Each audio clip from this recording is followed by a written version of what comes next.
2024년 보습 재생 목록을 소개하는 동영상입니다. 그래서 보습이라는 뜻은 뭐냐면 그 소가 끄는 농기구 중에 쟁기라는 농기구가 있죠. 쟁기 맨 앞에 달려있는 그 세모난 쇠붙이가 있어요. 그걸 보습이라고 해요. 그래서 제가 말하는 건 보습이에요. 피부 보습 아닙니다.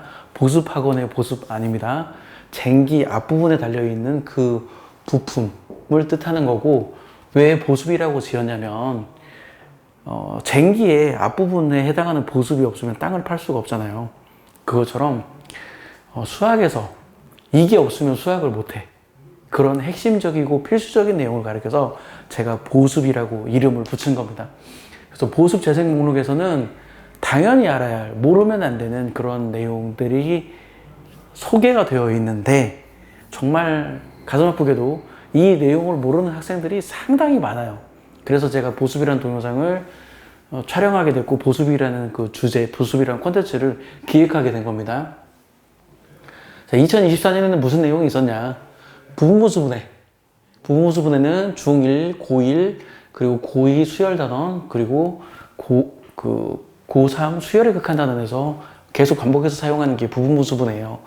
그래서 제가 학생들한테 중학교 1학년에도 부분보수분해 가르쳐주고, 고등학교 1학년 때도 부분보수분해 가르쳐주고, 수열 단원에서도 부분보수분해 가르쳐주고, 수열의 극한 단원에서도 부분보수분해를 가르쳐줘요.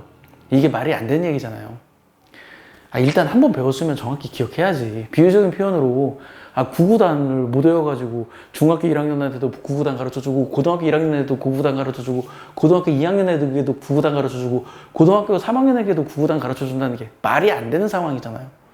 마찬가지로 그거와 비슷하게 부분보수분해를 제가 계속 반복해서 가르쳐주는 건 말이 안 되는 상황이거든요. 근데 학생들이 부분보수분해를 할 줄 몰라. 이걸 익히라고 연습을 해도 연습을 안 해요. 그러니까 수학을 못하는 겁니다. 핵심적인 내용을 설명하는 거예요. 오메가의 성질, 고등학교 1학년 때 오메가 배우죠. 그 오메가의 성질을 얘기하는 거고, 그리고 경우의 수 사칙현상, 경우의 수 언제 더하기 하고, 언제 빼고, 언제 곱하고, 언제 나누는지, 그 경우의 수를 계산하는 방법을 설명하는 동영상인데, 이게 중학교 2학년 때 경우의 수 사칙현상 제가 학생들한테 가르쳐주고, 고등학교 1학년, 옛날 교과과정에서는 2학기 때 나오고, 지금 바뀐 교과과정에서는 1학기 때 나와요. 고등학교 1학년 학생들을 경우의 수 사칙현상, 경우의 수 배울 때 제가 경우의 수 사칙현상 꼭 얘기해주고, 확률과 통계에서 경우의 수 사칙현상을 꼭 얘기해줘요. 근데 학생들이 잘 몰라. 이런 내용을 확실히 알면 수학이 쉬워지는데, 이런 내용들을 모르니까 수학이 어려워지고요. 삼각비도 마찬가지예요. 중학교 3학년 때 삼각비 배우죠. 그리고 고등학교 2학년 수학 1에서, 지금 바뀐 교과과정에서는 대수예요. 대수의 삼가함수라는 단원인데, 그 삼가함수 단원 들어갈 때 애들이 사인 30도가 2분의 1이라는 걸 몰라서 삼가함수 문제를 못 풀어요. 그리고 나중에 삼가함수 덧셈정리 단원 들어가면 또 나와요. 그러니까 이 삼가함수에 대한 기초적인 내용을 몰라서 계속 문제를 틀려요. 그리고 점화식과 일반항도 수열 단원, 수열의 극한 단원에서도 마찬가지. 순환소수 단원은 제가 사실 별로 좋아하는 단원은 아닙니다. 이거 딱 이때 한번 배우고 더 이상 안 배워요. 근데 학생들이 이 순환소수를 몰라서 이 중학교 2학년 시험 볼 때 계속 고통받아서 제가 순환소수를 녹화를 했고, 그리고 초월함수의 극한, 사인에 관련된 극한, 코사인에 관련된 극한, 지수함수, 로그함수에 관련된 극한들이 있죠. 그런 초월함수의 극한에 대해서 역시 친절하게 설명을 해놨고, 그리고 제비뽑기 확률에 대해서 설명해놨고, 중학교 3학년 때 이거 배우죠. 그리고 고등학교 1학년 때는 이게 안 되는 경우를 배워요.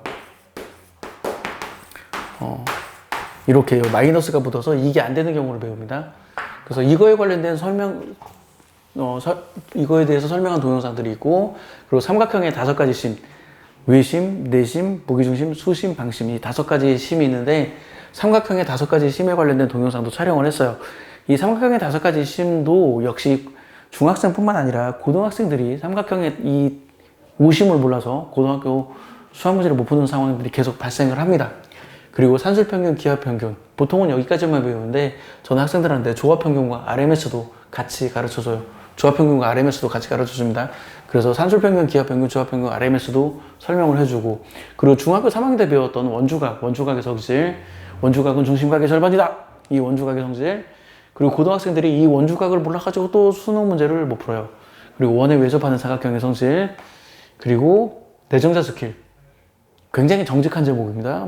말이 이상하게 느낄 수도 있는데, 내정자 스킬은 경우의 수 단원에서 중학교 2학년 경우의 수 단원에서 고등학교 1학년 경우의 수 단원에서 확률과 통계 경우의 수 단원에서 굉장히 중요하게 사용되는 스킬이에요. 그래서 제가 내정자 스킬이라는 제목의 동영상도 촬영을 했습니다.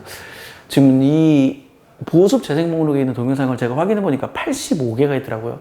제가 1년 동안 참 열심히 촬영을 했는데, 강조합니다. 보습에 있는 내용은 반드시 알아야 될 필수적인 내용이 보습에 있는 내용이에요. 쟁기에서 그 앞부분 세모난 쇠붙이가 없으면 땅을 팔 수 없는 것처럼, 쟁기로서의 기능을 할 수 없는 것처럼 이 보습에 있는 내용을 모르면 수학을 모르는 거예요. 그래서 아무리 수학 공부를 해도 수학 성적이 안 나와. 그래서 제가 수학을 잘하는 학생들이든 못하는 학생들이든 제가 이 보습에 관련된 콘텐츠는 꼭 보라고 얘기를 해요. 꼭 보라고 얘기를 해요.